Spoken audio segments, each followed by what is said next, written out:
Құрметті ханымдар мен мырзалар, ең алдымен Садыр Нұрғожаұлы Жапаровқа президент ретінде алғашқы мемлекеттік сапармен біздің елімізге келгені үшін шынайы ризашылығымды білдіремін. Мұны қазақ еліне көрсетілген айрықша құрмет, достығымызды нығайтуға деген ізгі ниет деп бағалаймын. Қырғызстан біз үшін одақтас мемлекет, сондай-ақ тату көрші, бауырлас ел әрі сенімді серіктес. Біз тарихы, дәстүрі мен мәдениеті, тілі мен діні ортақ тамырлас жұртпыз.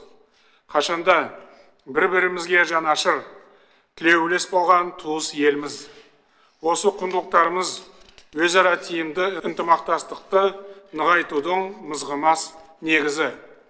Екі ағайын елдің қарым-қатынасын дамытуға өлшеусіз үлес қосқан елбасы Нұрсұлтан Әбішұлы Назарбаевтың тарихи рөлін ерекше атап өтуге болады.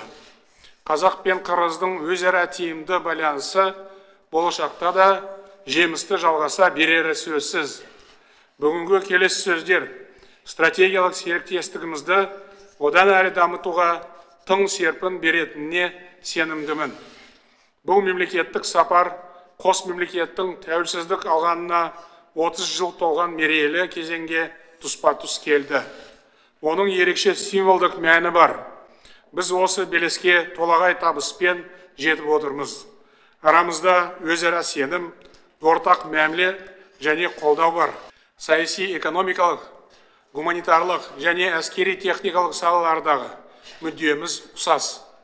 Осы уақытқа дейін екі ел арасында 180-ге жуық құжатқа қол қойылған. Біз бүгінде бірлескен мәлімдеме қабылдап, бірқатар маңызды келісім шартқа қол қойдық. Қазақстан мен Қырғызстан Еуразия экономикалық одағы аясында белсенді әрекет етуде. Орталық Азиядағы тұрақтылық пен қауіпсіздікті сақтау үшін ауқымды жұмыстарды бірге атқарып келеміз. Біз Садыр Нұрғожаұлымен бірге екі жақты қарым-қатынастың және ынтымақтастықтың өзекті мәселелері бойынша жан-жақты пікір алмастық.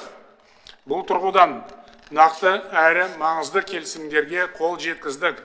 Ең алдымен коронавирусқа қарсы бірлескен жұмыстарды жалғастыру қажеттігіне назар аудардық. Қазақстан пандемия кезінде қырғыз халқына кезекті көмек ретінде медициналық құралдар мен дәрі-дәрмектер жолдауға дайын екенін растап отыр. Біз мұндай көмекті жалғастырамыз және басқа арналарға таратамыз. Сонымен қатар Қырғызстанның қарулы күштеріне әскери техникалық көмек көрсететін болдық. Екі жақты байланыстардың өзегі сауда-экономикалық ынтымақтастық. Қазақстан Қырғызстанның ең ірі сауда серіктесінің бірі. Оған қоса Қырғызстандағы көш бастаушы инвесторлардың қатарына кіреміз. Біз соңғы 15 жылда бұл елге $1 миллиард астам қаржы құйдық. Қазақ инвесторлары Қырғыз экономикасының маңызды салаларын өркендетуге, әлеуметтік ахуалын жақсартуға қомақты үлес қосып келеді. Атап айтқанда, жаңа жұмыс орындарын ашып, өндіріс секторы мен қаржы нарығын дамытуға ерекше көңіл бөлуде. Осы орайда біз өзара инвестицияларды қолдауға және қорғауға келістік. Бірлескен кәсіпорындар тиімді жұмыс істеу үшін қолайлы жағдай жасаймыз деп уағдаластық. Мемлекеттік органдарға сауда-саттық көлемін кеңейтіп, нарықтың жаңа бағыттарын іздеу жөнінде тапсырма бердік. Сауда кедергілерін азайтатын болдық. Екі елдің кеден және салық органдары арасындағы өзара іс-қимылды нығайту, олардың жұмысына цифрлық технология енгізу жөнінде келістік. Елдеріміздің экспорттық әлеуетін нығайтып, шағын және орта бизнес арасындағы байланыстарды кеңейту үшін жақын арада Қазақстан делегациясы Қырғызстанға арнайы сапармен барады. Азаматтардың барыс келісі мен алыс берісін жақсарту маңызды міндеттің бірі. Осы ретте шекара бекеттерінің өткізу мүмкіндігін арттыру үшін шаралар қабылдануда. Мысалы, ең ірі Қордай Ақжол бекетін жаңғырту жұмыстары соның айқын көрінісі. Енді жұрттың шекарадан қиналмай өтуіне жағдай жасалмақ. Бекеттің жабдықтары жаңартылды. 8 жолақты автожол салдық. Бұл жұмыс өз жалғасын табады. Паспорттық бақылау режимін жетілдірдік. Мұның барлығы екі ел арасындағы жолаушылар мен көліктердің санын едәуір арттыруға мүмкіндік береді. Қазақстан бұл нысанды жақын арада ашуға дайын. Келісім бойынша Қырғыз тарапы да тиісті жұмысты тез арада аяқтайтын болды. Келесі мәселе өзара байланысты нығайту үшін іргелес жатқан аймақтардың ынтымақтастық аясын кеңейтуге сөз байластық. Осы мақсатпен өңіраралық ынтымақтастықтың бірінші форумын жоғарыда өткізу қажеттігін атап өттік. Сондай-ақ шекара маңында тауарды рәсімдеп өңдейтін сауда логистикалық орталық құру керектігіне тоқталдық. Келіссөздегі тағы бір маңызды мәселе су энергетика саласындағы ықпалдастық. Трансшекаралық су ресурстарын тиімді әрі әділ пайдалануды қамтамасыз ету өзекті. Ондаған миллион азаматтарымыздың тіршілігі осыған байланысты.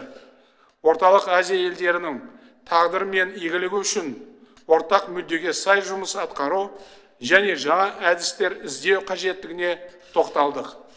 Атап өтетін жайт, бүгінде Шу және Талас өзендерінің аңғары бойынша ықпалдастығымыз көптеген елге үлгі болып отыр. Мемлекет аралық су шаруашылығы нысандарын пайдалану жөніндегі бірлескен комиссиямыз бар. Қазақстан бұл нысандарды жөндеу және пайдалану жұмыстарына жыл сайын қаржылай көмек көрсетіп отыр. Соңғы 10 жылда осы мақсатқа 1 миллиард теңгеден астам қаражат бөлдік. Біз аталған мәселе бойынша жұмысты екі жақты форматта, сондай-ақ өңірдегі басқа да әріптестерімізбен жалғастырамыз. Өзендер бойынша біз өзара тиімді іс-қимыл жасауымыз керек. Сонда ғана ешқандай келіспеушілік болмайды. Қазақ-қырғыз қатынастарының маңызды бағытының бірі мәдени-гуманитарлық ынтымақтастық. Көп қырлы рухани және мәдени байланыс, халықтар арасын жалғайтын алтын көпір.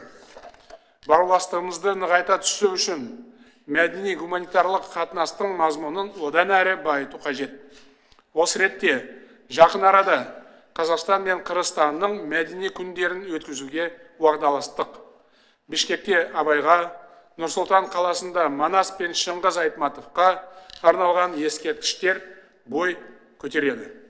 Оған қоса бірегей тарихи мұраларымызды дәріптеу үшін күш-жігерімізді жұмылдыратын болдық. Біздің елдеріміздің жастары біздің болашағымыз. Олар дамудың және жасампаздықтың қозғаушы күші.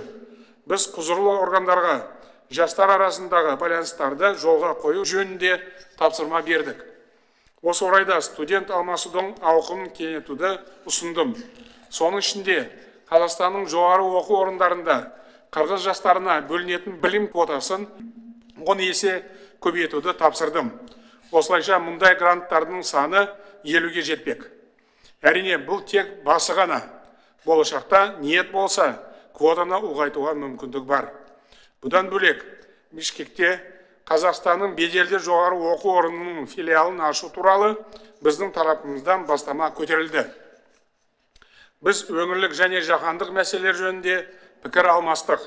Бір қатар мәселелер бойынша көптеген ұстанымдарымыз бірдей, я болмаса жақын екеніне көз жеткіздік.